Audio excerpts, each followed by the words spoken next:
You ever notice how like the only people obsessed with your past sins are the ones who secretly want you stuck there?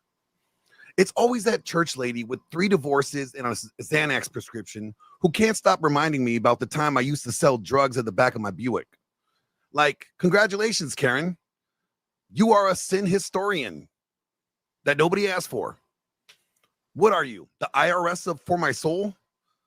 Always auditing the receipts of my screw ups, I see. But here's the truth. If my past is in my past and I don't live it anymore, then who the hell are you to be camping out there like it's a vacation home? If I'm walking towards redemption, but you keep dragging me back into the mud, what does that say about you? That you like the mud? You like to wallow in it? Or is it because you need it? Because without somebody else's dirt, then you actually got to deal with your own. Look, I'm not that guy anymore. Yeah, I used to be the guy that used to sell drugs and hang out with the guys that sold pills like they were Halloween candy. Yeah, I used to be the guy that used to party with people that break cocaine lines like it was communion bread. And yeah, I used to chase women like it was a professional sport. Call me MVP, most valuable penis. But here's the thing. I paid for it. I've done the time. I've eaten the consequences. I've buried friends. I have buried marriages, and I've almost buried myself. So what right do you have to be dragging it up? If I'm forever going to be the drug dealer, then why even bother changing? If I'm always going to be the sinner, then what's the point of the redemption? If it's like telling a man who just got out of prison, congratulations, you're free.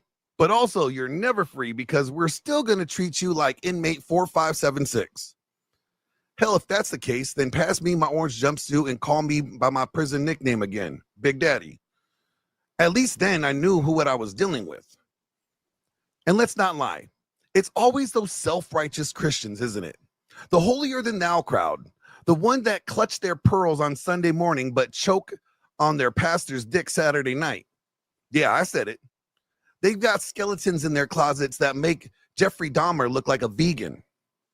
But God forbid somebody else's dirt was ever public. Nah, their sins are tidy. Their sins are hidden. No, their sins got perfume on them. Mine just had bad lighting and a police report. But guess what? Sin doesn't come with the PR department. Just because you didn't get caught doesn't mean that you're clean. It just because I was public with my dirt doesn't mean that yours doesn't stink. You think God grades sin on a curve or a scale? No. You think at least I didn't sell drugs, you get extra credit? No, homie. Gossip is sin. Pride is sin. Gluttony is sin. Hypocrisy, that's sin too.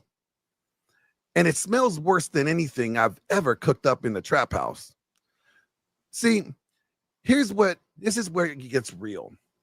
Jesus didn't die for me to stay the same. He didn't bleed out so that I could keep hustling poison to the world. He gave me a way out.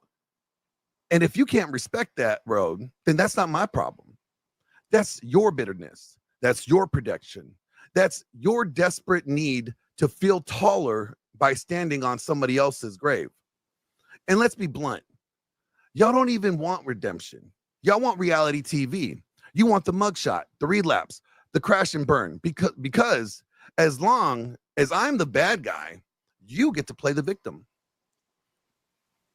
But if I rise, if I change, if I walk the way that God told me to, and I keep my word, then you ain't got no excuse left. It's always that church lady with 3 divorces and a Xanax prescription who can't stop reminding me about the time I used to sell drugs at the back of